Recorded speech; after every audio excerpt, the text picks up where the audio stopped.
So we'll start with Indy. Now, Indy, Malaysia Airlines links its code MH to Malaysian hospitality. How did this came about, and how has this Malaysian hospitality culture been ingrained into the people in the airline? You think about Malaysian hospitality and you assume it is there all the time. Now you take a term like Malaysian hospitality and you link it to the airline's flight code, which is MH. So we've been in the air for 60 years, MH has been in existence for 60 years. And as a national carrier, as an airline, service is a big part of our everyday lives. So what we've done in the last 3 years as the airline has been going through turnaround and transformation is really linked the two together and kind of made it a daily reminder to everybody in everything we do and in every part of the organization. Because as an airline and in the service industry, everybody contributes to that service. So how would you, as filmmakers, I'm going to bring the question to filmmakers now, capture this Malaysian hospitality where we practice it spontaneously, but we're not quite sure how to articulate it? Actually, I don't really know what, I can't define MH.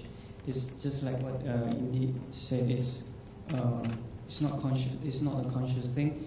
And I start to realize about it when I spend such an amount of time overseas. And then when I come back to this country, I finally realize, well, it's not just the hot sun, it's not the warmth coming from the weather, but it's also the people. And for me, that is MH, but I do not know how to put it in words. Can I just jump in? I think it was very interesting when you say that, what is it? How do you define it? And I remember we ran a contest a couple of months ago. We had it in print, we had it in radio, and we found that a lot of Malaysians found it hard to articulate Malaysian hospitality. And that was one of the reasons for Detik-Detik MH, because we thought, hey, capturing it would be so much easier, because then people see the visual side of it, and then they'll be able to relate to it. Now, Bahir, how would you encourage the students to do this, to capture this Malaysian hospitality? You have to find the story, whether it's yours, your friends, you can steal it, whatever. But the MH has to be very personal.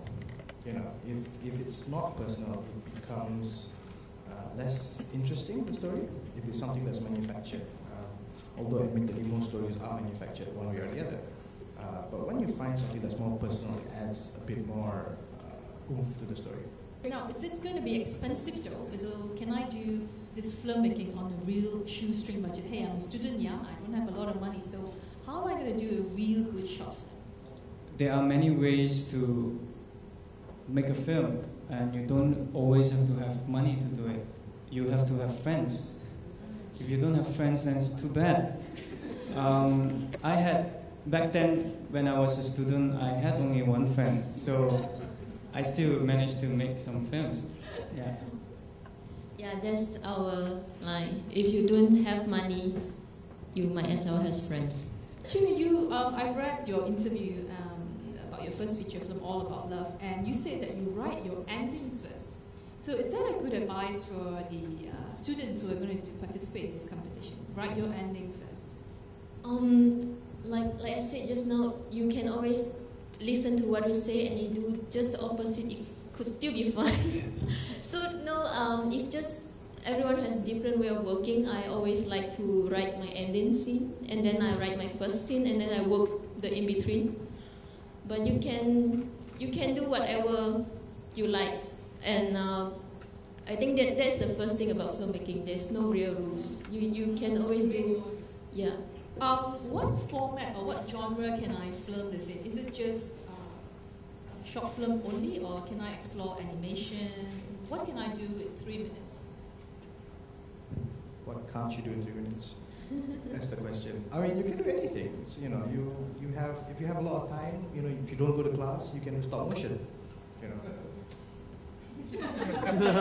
But yeah, I'm not saying don't go to class. I'm just saying if you have time. You can do animation. You can be drawing. You can be computer animation. You can be video. You can do a musical if you want. I've seen some really good ones. You can do a documentary. It can be like a music video, any particular style you want, as long as it's less than three minutes. You know. So what sounds interesting? There's lots of genre to explore. Now, what do you hope? Right? This one I need an answer for all four of you. What do you hope to see in the films in a month's time? As a filmmaker, and this is highly personal. As a filmmaker, I've seen tons and tons of art films, and I had enough. All right, I want something light-hearted, something that I don't have to tickle myself in order to laugh. I want to have a good laugh. Yeah. I'm more open. I'm nicer than Sengkang. I'm much easier to entertain. You can just shoot anything. I really hope you. I don't want to see something that I can see on TV or whatever had been done. If you can show us something new, and normally it comes from the more personal it is, the better.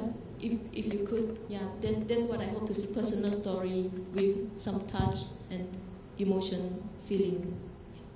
You're asking too much, man. I'm just asking for one thing: explosions. Explosions. If it's got explosions, it's got my vote. I'm easy to buy. If it's got explosions, I'm good. And so I'm really looking forward to see what the young talent in Malaysia, how they're going to capture it, what's going to come out from it. So something funny, something personal, some explosion. Wow.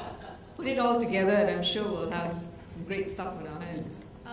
They can do it in a couple of ways. What they can do is we have actually been going to the colleges themselves, so they can pass them either to the lecturers and we can go and pick them up. They can also submit to the address that we have on the website, so or they can just mail it.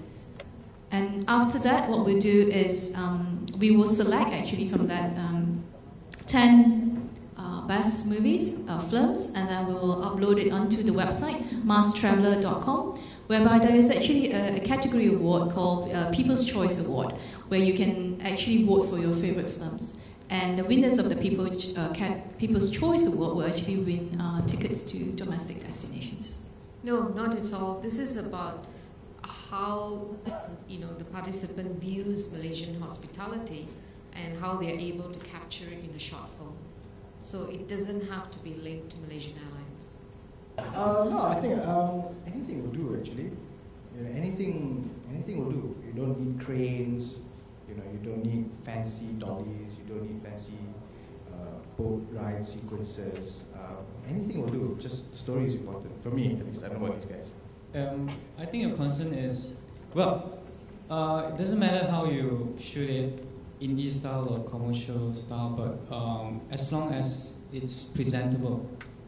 For me, I think the most important is the story, and as long as it has something in it and it has the touch, for me it's enough. I don't care if your light is not enough, if your shot is not good, but try your best to get what you want, yeah, and focus on your character or your story.